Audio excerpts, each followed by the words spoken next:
Hello, thank you for joining today's virtual update with Congresswoman Heidi McCollum of Minnesota's 4th Congressional District, a special edition during Earth Week with our special guests, Dr. Mark Seeley and Dr. Heidi Roop.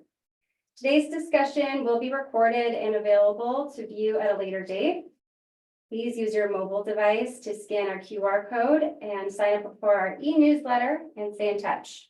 And with that, I will turn it over to Congresswoman McCollum to give us an update. Thank you. And thank you for joining us today on our virtual update. We were going to do it last week, but we ran into some vote challenges in Washington, D.C. So I want to thank our guests for being so very flexible with their schedules so that we were able to do this discussion for Earth Week today. As I said, I have some great guests with me. You can probably see them on camera now, but I'm going to give you a little update as I usually do on what happened on Washington. On Saturday, the United House of Representatives passed President Biden's security supplemental bill for Ukraine, Israel, Taiwan, and for our U.S. service troops that are deployed around the world, especially those deployed in the Red Sea to keep the freedom of navigation open while they fight off daily attacks from Houthi missiles. But there's something else that's going on too that's important in the world that I'll talk about in my remarks, and that is what we need to do for humanitarian aid. So that's why I supported the entire package. Again, why? Because failure to do so would have delayed aid to Ukraine, and it was already delayed 6 months. Failure to do so would also have delayed humanitarian aid to Gaza, and we know how women, children, and families are suffering there. And there are other places in the world that are facing starvation as well, too, that need immediate humanitarian aid, Sudan being one example. So with these votes, together, the United States, we're supporting our allies and our partners overseas. We continue to stand up for democracy abroad and our democratic values here at home. Now, I want you to know it's very important that we support the Palestinians in Gaza. They're suffering from lack of food, water, and medical help. And this supplemental will immediately start providing that aid that they need so desperately. The security supplemental is also urgently needed because the situation in Ukraine was becoming very dire. Vladimir Putin continues on a daily basis. Don't hear about it as much on the news shows anymore, but daily. Women, children, and civilians in Ukraine are being murdered by Russian troops. So the military aid that we're supplying Ukraine will put them in a defensive position and also in the future in an offensive position to take back their territory. But I want to focus again on the Middle East before I close. President Biden is working and continues to work to ease and to stop the conflict from spreading farther than it already has in the Middle East, especially between Israel and Iran. We must do everything in our power to make sure that this does not spread into a regional conflict any more than it already has with so many loss of life tragically. Now, I also want to be clear that I've been speaking out for a regional ceasefire from the beginning. This has to have regional support in ending the violence in that area. But that also means, and I believe this strongly, that the United States has a firm responsibility to hold Israel accountable for any human rights violations, and know that I will continue with my conversations with the White House on that very issue. Defensive aid is one thing. Improper use of offensive aid is something that, to me, is not acceptable. So we're going to go from talking about, very heavy topic, the Middle East and what's happening now, to climate change, because climate change also impacts our national security, our economic security, and our personal health. So we're going to hear from these two folks about some of their thoughts on climate change, but I just want to set the scene why I thought this was so important. In the 1920s was the warmest decade on record. Globally, 2023 was the hottest record by far. In Minnesota, we all know this, We just had our warmest winter record. And Mr. Seeley can tell you about all the records we broke here in a second. Climate change has become undeniably real for those of us in the Midwest particular. And as I said, it's a threat to our national security, our economy, our public health, but more importantly, the future we leave the next generation, their well-being. So the United States has been working really hard to become a leader in new, green, clean energy resources. And we need to continue down that path and do more. So I'm just going to mention really quick by way of introduction our two guests. Dr. Seeley, you have been the voice on NPR on Friday mornings. I listen to you wherever I am. Digitally, I can listen to you anywhere in the world on Friday mornings. But you've been with the University of Minnesota since 1978. Yes. And on NPR since 1992. Yes. And you also helped me out greatly at a climate change summit that we had at the University of St. Thomas. So I want to thank you for all the work that you do. And a person that is new to me, meet in person, but not new with the work that she does is Heidi Roop. And you've written a book, Climate Action. I'm just going to put it up because if you want something that will make you win all the trivia games, make you sound like you're an expert on climate, and you don't have to remember all the dates that Mark gives you, this is a great resource. But Heidi, you work at the University of Minnesota, the Climate Adaptation Center, and I'll let you explain a little bit more about that work. But Mark, just kind of set the scene for us right now.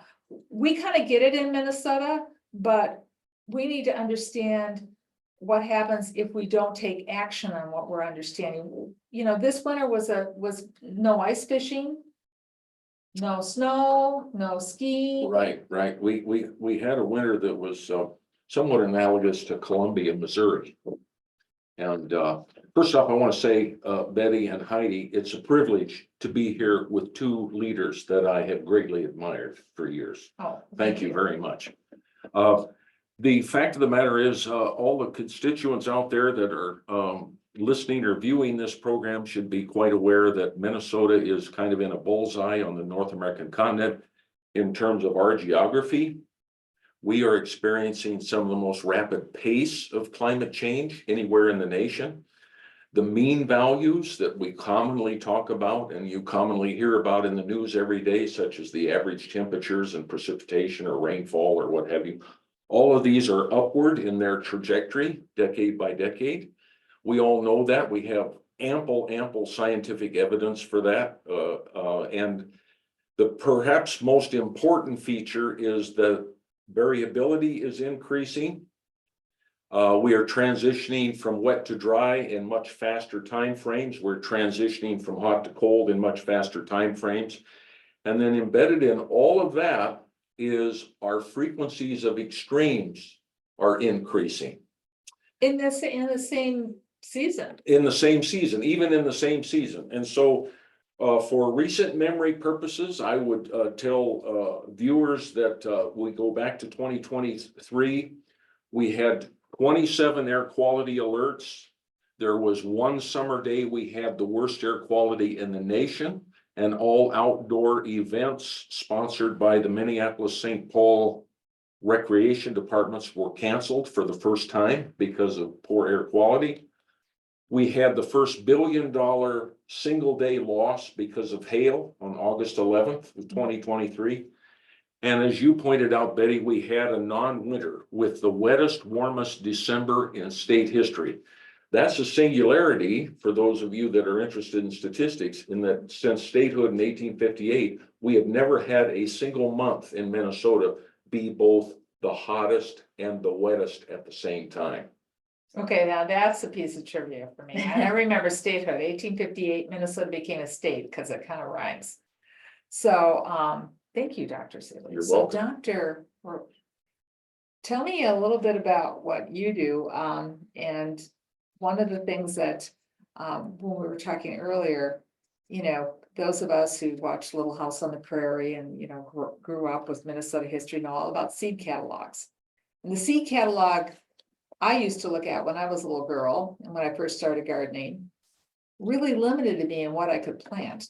And because of climate change, that has changed. And you are at the Climate Adaptation Center. So that could be a good thing. It can be a scary thing. What do you do there?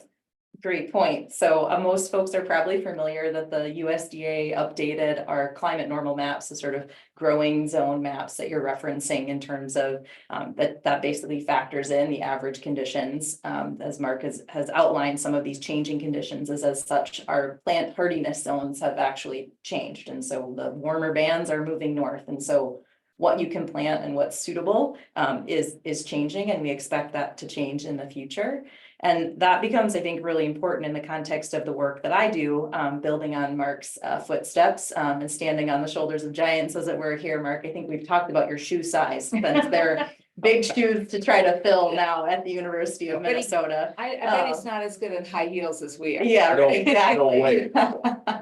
So in my work now and building on Mark's important work across the state is really thinking about how we work directly with communities, state agencies, our federal partners to plan for the climate risks that we know we're facing now and the ones we are going to face in the future. And when we think about things like our ecosystems and the forests and habitats that we rely on and are part of our identity here in Minnesota, is really thinking about how do we build that resilience? How do we take into consideration what plants are going to thrive? I know there's substantial investments across the state, both leveraging state investments and federal investments to help do what we call assisted migration of our forested landscapes. So planting a lot of trees, but looking to southern climates to figure out what trees are actually going to thrive and mature in 50 to 70 years, because the climate of then is different than the climate of today. And so we have to be really thoughtful about how we consider climate change in our management, no matter whether we're thinking about what plants we grow, how we have healthy forests, but also thinking about how we build resilient roads and bridges.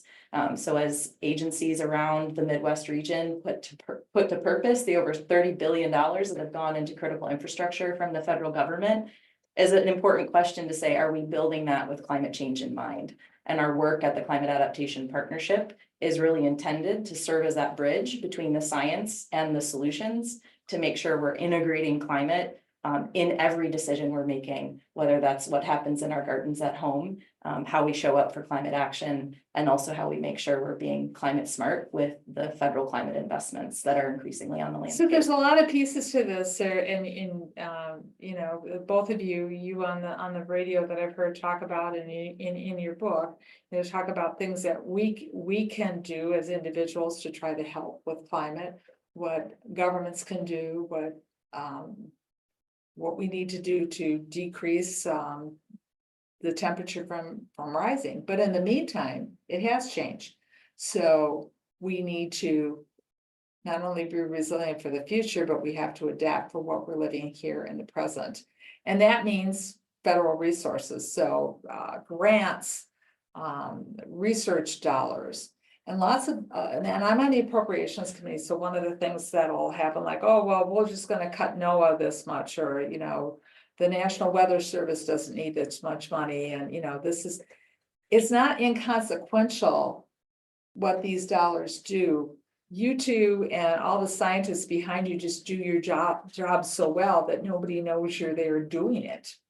So what does it mean for you if you don't have us doing what we're doing, whether it's stream gauges, whatever, measuring water flow, temperature, what's happening in the ground, because that'll affect what farmers are planning and our economy. So those dollars are important, the resources. Yeah, you're absolutely right, Betty. In fact, the backbone of our whole approach to climate change fundamentally is the data, the knowledge we derive from the data. And the National Oceanic and Atmospheric Administration is the backbone really for a lot of the data that goes into that.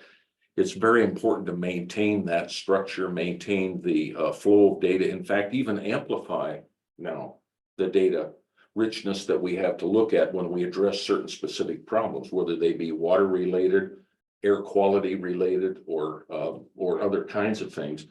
And so it's extremely important that we continue to have those data in play and that we allow the scientists that we have. And we have a tremendous, that's the other thing that's, I think, underappreciated in this country. We have a tremendous intellectual capacity engaged on climate change right now. It's just that there's so many bottlenecks that we face in terms of local, community level, local units of government funding, state funding, and federal funding to get engaged. What Heidi has done magnificently in leading the Minnesota Climate Adaptation Partnership is she's broadened the funding base of that organization. She's broadened the investment from players all over the state, units of government, as well as NGOs and other community groups and environmental groups that we now have. I think we have in play in our state of Minnesota one of the best organizations to lead us into the future in terms of climate adaptation, as well as mitigating the long-term effects of climate change. So when you go out and you talk to community leaders and local units of government, and you're at a barbecue with somebody, and what are some of the things that you're most excited about that you're working on that, two things that people are going to see an impact if they get involved and we do it, we can see measurable change, or excited about doing it because that if we implement some of the ideas and some of the programs you have at the Climate Center, you're going to make this planet more enjoyable, more inhabitable for the next generation. Oh, great question. I think one of the powerful things we've been able to do across the University of Minnesota system and leveraging the program that I'm responsible for helping lead. There's a wonderful, I am representing one of many incredible individuals who are part of building this effort across the state and the region. We're actually partnering with federal organizations and agencies like the USDA, Midwest Climate Hub, and we're sharing capacity. So we're putting extension educators and experts across the state with sectoral expertise like agriculture, tribal food systems, water resource management, climate science, to help basically be that bridge between the research that Mark talked about and the needs on the landscape, and also how to actually integrate evidence into our practice and design. So it's really a capacity as well as knowledge piece, but meaningfully acknowledging that there's a lot of knowledge on the landscape already because people are doing and living and experiencing these changes. And so I see our work really critically as a bridge. And I think that is such a powerful role in that we need to be having conversations and understanding the really many varied impacts of climate change on the landscape and what solutions really work in different communities and different contexts, because there are no one-size-fits-all solutions to climate change. And so being able to have capacity to be in conversation between research and application and the impacts, I think it's the most exciting part, but it also unlocks that ability to sort of measure and understand and evaluate impact and be really thoughtful about who is receiving benefit from federal investments, from Minnesota's historic climate investments, from the state legislature.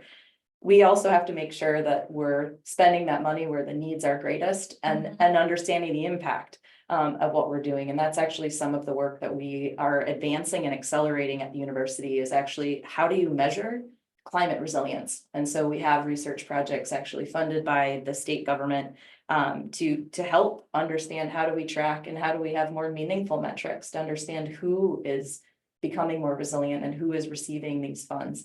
So those are maybe, no one wants to go to a barbecue with me anymore, but think a lot about community and bridge building and the criticality of applied research.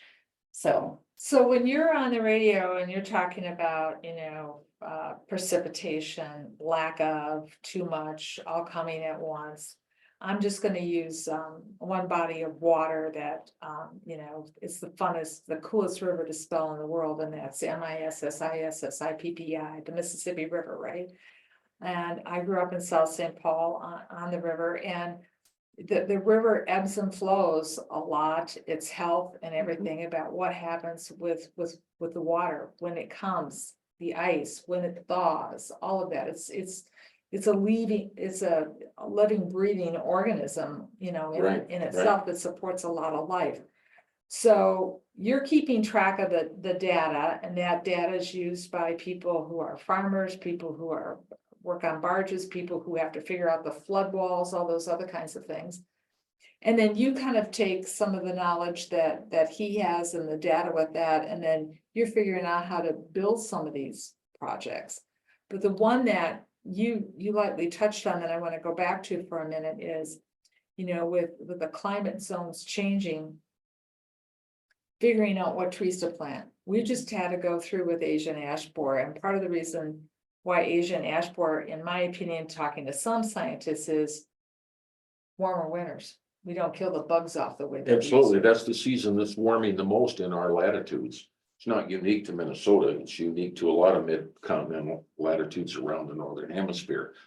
But some of our winter, I talk about this ad nauseum, but some of our winters temperatures, especially the minimum overnight low temperature, they've warmed over a human lifetime by 6, 7, 8 degrees. Now that's a lot.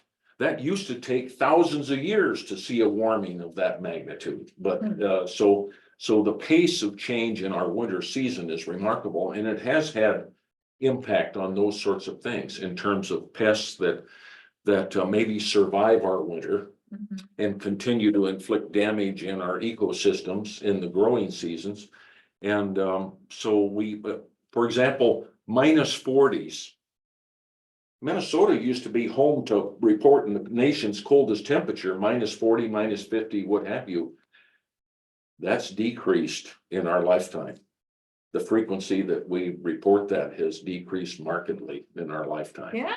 You don't get to walk uphill both ways. It's not cold anymore. No. Yeah. No, so you take the data, and then I'll just like, I'll put it in an urban setting, because a lot of people listening to us are in an urban setting, and so now we're replacing our tree canopy. We had to do it once before with Dutch elm, now we're doing it with Asian ash borer. And so your work with communities, they need to be thoughtful about what they're planting, and so that's from everybody maybe purchasing a tree from a nursery, or you know, some of the federal tree program for cities is just not kept up with pace, and cities are coming to the federal government asking for relief on cutting down trees for Asian ash borer. It's been terrible for homeowners. We don't want to replicate that again. We want to figure out what's in that. So that's kind of in part, in a real small way. I mean, you work on everything, but just kind of taking it down to the neighborhood, your home level.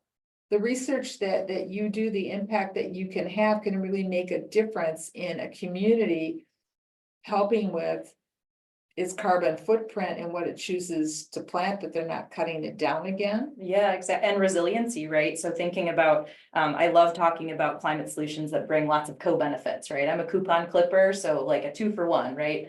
A tree is a great example of an opportunity to both contribute to preventing the problem of climate change from getting worse, because trees help sequester carbon.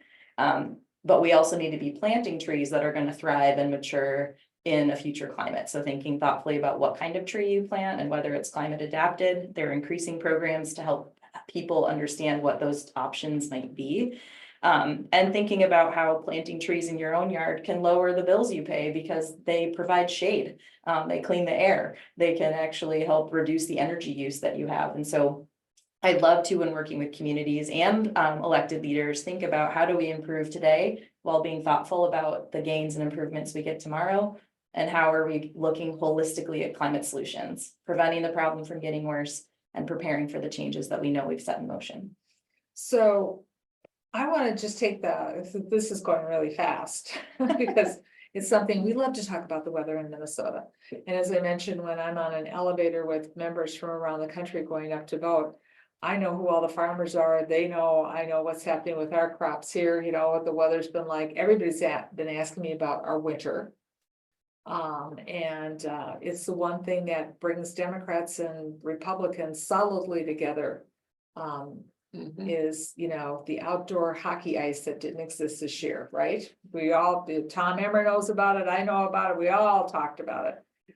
What are some of the things in the remaining minutes that, this is your chance to, maybe talk about something that you want to, drive home, or a passion, or something that you think people can do to help build resiliency into our climate, because that's what it's really coming down to it, the climate at large, but also resiliency in our community that we live in. And I'll give a way out off the board example that you won't be giving. Runways in Alaska and our air bases, we're constantly having to move them now because of permafrost, because Alaska's thawing. And working with the Army Corps of Engineers to figure out what kind of structures do we put in, so we're not constantly spending taxpayers' dollars over and over and over again on runways. But, so that's something I share with people to make them think about climate change, and also how we have to invest in resistance. Do you have anything, that you'd want to kind of share with people to make sure that in the closing few minutes that they kind of, when they're pondering that cup of coffee tomorrow morning at 6:45, getting ready to listen to you, and they're half awake? I have two quick comments, Betty. One is related to the individual here in Minnesota, and it's our Minnesota culture. You already alluded to the fact that in our Minnesota culture, regardless of your political persuasion, can talk about the weather freely, and most people are anxious to do that. Yes, we are. Stewardship is a common bond we have in Okay. Minnesota. Our Minnesota culture is loaded with the ethic of stewardship. We take care of each other. We take care of the environment we live in. We take care of the creatures we share that environment with. Stewardship resonates with most Minnesota citizens. In that context, think about your stewardship in your daily life. Your carbon footprint, your waste footprint, your water use footprint, et cetera, et cetera. That has an impact not only on your personal behavior, it's a mark of stewardship. It's a salute to your fellow citizens that you're even living that way. It's good for the environment. Buy Heidi's book. Heidi's book is the single best book right now in terms of pragmatic approaches to this. The second thing. I promise I had nothing to do with this promotion here. We didn't talk about this. The last thing I'd like to say is simply this. The pace of climate change in our Minnesota backyards is so rapid, decade by decade, that the absolute worst thing you can let your leaders in your local community or state government or federal government do is not take aggressive action on this, especially taking a dismissive attitude. That's the complete wrong thing to do. So as a citizen, please be aware that your vote counts, and we no longer need leaders that want to be dismissive about this. We need to move faster because the pace of climate change is faster. So you've got a minute. I'll build on that, and I think that this is an invitation to everyone to remain in conversation. And it's well documented that a majority of Americans and a majority of Minnesotans are concerned about climate change.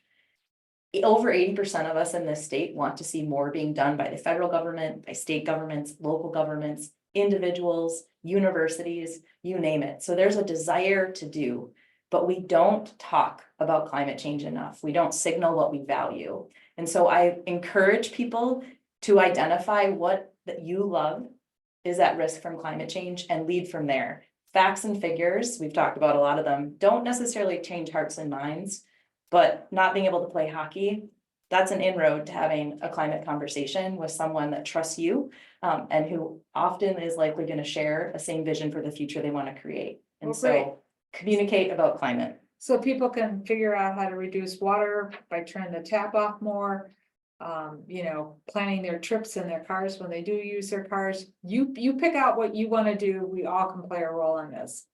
I also want to let you know about the role our office plays in helping you navigate the federal government. If you have any questions, if you have any questions about how to access your rights and your entitlements as a veteran, call our office. We're here to help out with student loan programs, that are out there available to you. So many things besides, as well as Social Security and Medicare, probably our biggest calls. But we're here to help you navigate the federal government. Thank you for joining us today, and we can all make a difference. So let's love Mother Earth on Earth Week. Thank you all so much again for joining us today. You can scan the QR code on the screen to follow Congresswoman McCollum on social media channels and get signed up for our e-newsletter, or give us a call at our DC or St. Paul offices. Thanks so much. Have a great day. Thank you both.